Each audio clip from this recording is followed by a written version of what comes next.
Estamos ya en la tercera entrega, tercer capítulo de podcast de psicología. Don Daniel Novoa, bienvenido como siempre. Un placer estar aquí en buena compañía con el comunicador, excepcional comunicador, don Luis Fraga. ¿Qué tal? ¿Cómo estás? Estoy maravillosamente bien después de esta introducción, con don, además. Es que somos muy educados. Y muy mayores. Eso ha sido un golpe bajo. Oye, yo por lo menos estaba ansioso de volver a una nueva entrega de este podcast, aunque no sé si la palabra ansioso es la que debería haber utilizado o no. Bueno, a ver, nos podemos poner un poco puristas del vocabulario emocional y ya que estamos, pues mira, ¿por qué no? Y claro, si tú sientes angustia, tienes un malestar muy grande, tienes como a lo mejor alguna presión en el pecho, No, la frecuencia cardíaca alta. No, exactamente lo contrario. O sea, estaba con ganas de empezar y volver a estar contigo y con nuestra creciente pues a ver, audiencia. si nos ponemos así un poquito hasta incluso pedantes, te diría que no es la palabra. Quizás sea mejor decir que estabas ilusionado, nervioso, contento. O sea, yo me iría más a la rama de las emociones agradables, y la ansiedad no. De hecho, pues está el trastorno de ansiedad. O sea, que ya es una palabra más fea. Sí, eso ya da más miedo, porque estamos hablando al final del mundo del miedo. ¿Qué hacer si tienes ansiedad? Ese es el título de esta tercera entrega del podcast de psicología. Vamos a empezar por el principio. ¿Qué es la ansiedad?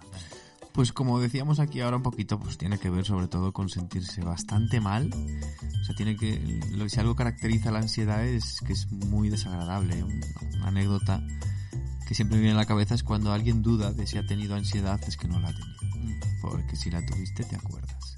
Entonces, bueno, sí que es cierto que coloquialmente se puede utilizar la palabra ansiedad, pues porque al ser humano nos encanta dramatizar, pero si nos ponemos así un poquito hilando fino, pues en la ansiedad tiene que haber unos síntomas físicos bastante evidentes, como pues lo que te decía, frecuencia cardíaca, tensión y un malestar muy grande. La ansiedad es sobre todo desagradable. Si uno duda, casi siempre nos dices, Dani, que no es ansiedad. Hay otras preguntas que nos lleven a esa misma conclusión. Esto no es ansiedad. ¿Cuándo, por ejemplo? Pues mira, muchas veces podemos confundir esa ansiedad, que es parecido, pues con un poquito de angustia, ¿no? Imagínate que pues te sientes un poquito mal. Entonces, bueno, a veces es difícil diferenciar entre lo que llega a ser ansiedad o no, pero para eso tenemos la palabra angustia, ¿no? La ansiedad, digamos que es un grado más, igual que si nos vamos a otro grado más de intensidad de síntomas, hasta nos iríamos al pánico. Entonces, si nos movemos en términos de ansiedad, pues tenemos que entender que realmente tiene que ser muy desagradable. No es estrés, porque el estrés no es tan desagradable, puede ser un poquito desagradable, pero en la ansiedad, pues las personas te hablan de dolor en el pecho, pues unos ciertos síntomas que generalmente se caracterizan porque la gente está muy a disgusto. Para acabar de caer de la burra, como decimos, ¿no? Sí. Y asimilar qué es ansiedad y qué no es ansiedad, hay siempre una frase de Winston Churchill por el medio, ¿no? Para eso y para otras muchas cosas, pero aquí también lo hay, ¿no? Pues sí, hay una famosa frase que dice: pasé más de la mitad de mi vida preocupándome por cosas que jamás iban a ocurrir, ¿no? Claro. Esa frase está muy bien porque como que define una de las grandes características de la ansiedad, que es la preocupación, ¿no? Hay que diferenciar entre preocuparse y ocuparse. Y la ansiedad vive sobre todo de cosas que igual no van a suceder nunca. O sea, la ansiedad vive de un futuro incierto que es muy probable que no suceda. Y hay muchas personas que en vez de vivir aquí ahora, en el presente, y preocuparse por disfrutar del momento, pues están dilucidando, están pensando en un futuro que es muy probable que no suceda, y fíjate tú por dónde, pensando en la peor solución o en el peor desenlace. Entonces, claro, vivir con ansiedad es muy frustrante porque realmente estás sufriendo por cosas que no tienes delante, que no están sucediendo y que, como decía Churchill, pues es muy probable que no vayan a suceder nunca, lo cual es amargarse casi la vida uno solo. A mí se me viene ahora la descripción de una persona muy, muy cercana a mí que pasa mucho tiempo preocupándose por cosas que efectivamente no van a suceder nunca o si suceden, desde luego, no con la intensidad que esa persona muy cercana a mí, insisto, teme. Es mujer. Y la verdad que sin tener ninguna base científica aquí a mano, la primera impresión que tengo es que la mujer sobrepasa al hombre, supera al hombre en niveles de ansiedad. ¿Es así? Pues sí, si nos ponemos a buscar, nada que nos pongamos a buscar un poquito en internet, podemos confirmar esa hipótesis que podemos tener todos por los casos así más de la gente cercana y encontrar pues que hay el doble de mujeres que de hombres afectados por trastornos de ansiedad en ciertos estudios más tirando hacia Occidente, ¿no? O sea que en principio los estudios confirman eso que tú comentas. Y bueno, pues en eso sí que no se han encontrado el origen, no se sabe exactamente por qué, pero bueno, está ahí en los estudios y bueno, es un dato bastante interesante para comprender que bueno, es una de las 3 pandemias que tenemos ahora mismo, ¿no? La ansiedad, la depresión y el estrés del primer mundo y pues es un tema delicado. ¿Qué dicen los estudios, Dani, sobre la posibilidad de que un poco de ansiedad sea buena? Bueno, digamos que al final hay un espacio entre lo que sería el estrés y la ansiedad. Entonces, otro día le dedicaremos un podcast a lo que es el estrés, pero un poquito de ese nerviosismo, esa chispa, esa energía que te puede dar, puede ser bueno. Y luego también dentro de la ansiedad desagradable, también puede ser un síntoma de que no estás, las cosas no van o no suceden o no están cumpliendo las expectativas que tú tenías. Entonces, vivir en un entorno donde, por lo que sea, se genera ansiedad, puede hacerte pensar que a lo mejor no es el mejor sitio donde tú puedas estar. O sea, que las emociones, yo continúo defendiendo que te ayudan a tomar decisiones.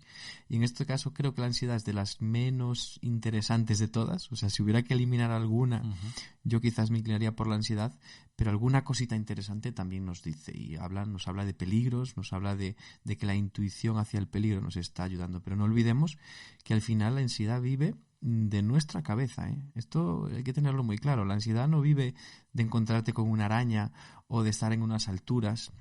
No, la ansiedad vive de lo que nos montamos nosotros en la cabeza. Entonces, montarse una película quizá puede ser una definición muy coloquial, muy de andar por casa de la ansiedad, por lo tanto, ¿no?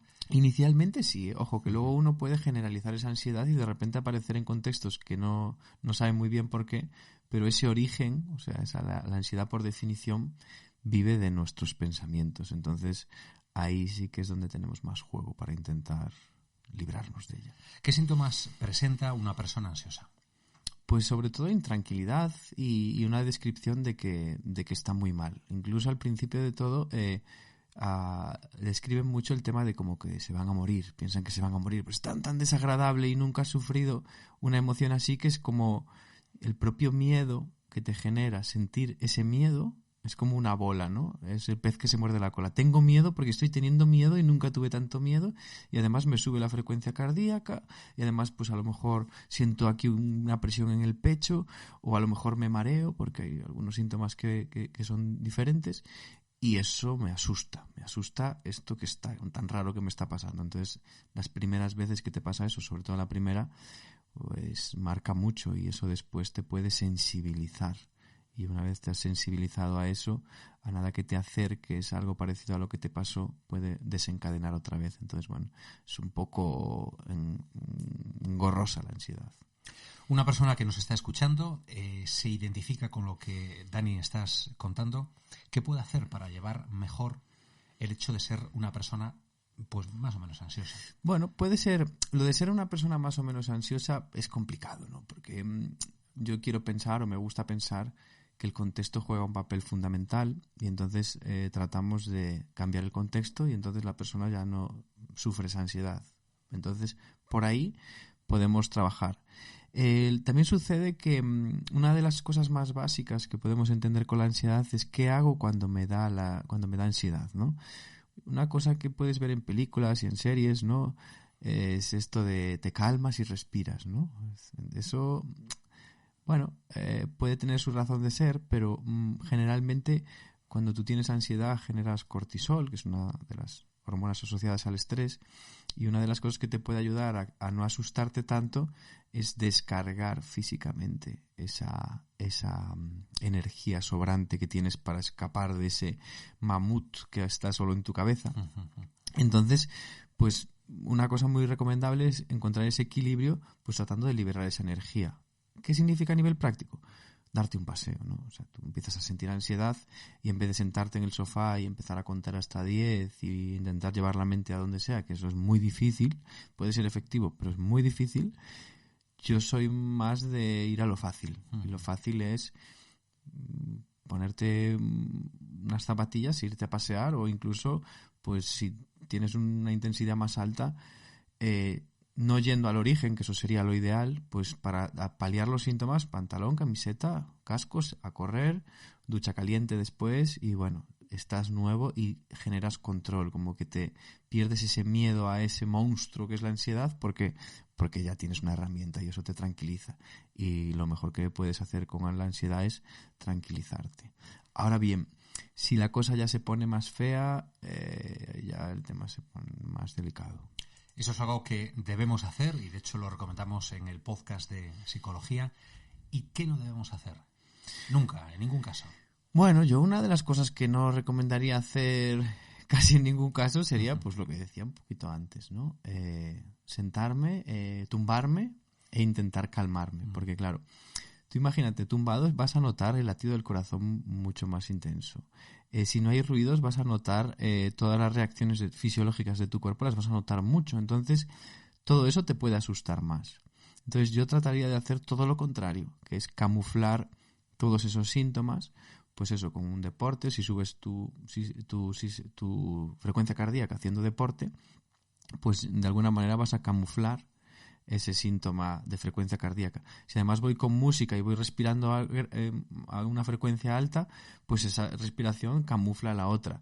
Si además me muevo y veo cosas, porque voy corriendo y veo un árbol, veo una persona, me cruzo un perro, pues estoy distraído. Entonces a lo mejor hasta dejo de prestarle atención a esos síntomas. Todo eso hace que toda esa película que está ocurriendo en mi cabeza desaparezca.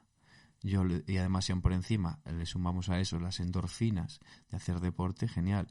Todo lo contrario es me siento, me asusto y como me asusto tanto llamaría a la ambulancia, que eso no está mal hecho, pero es fácil que lo que hagan ahí pues me den una pastilla y a partir de ahí ya me asuste más porque crea que tengo un problema.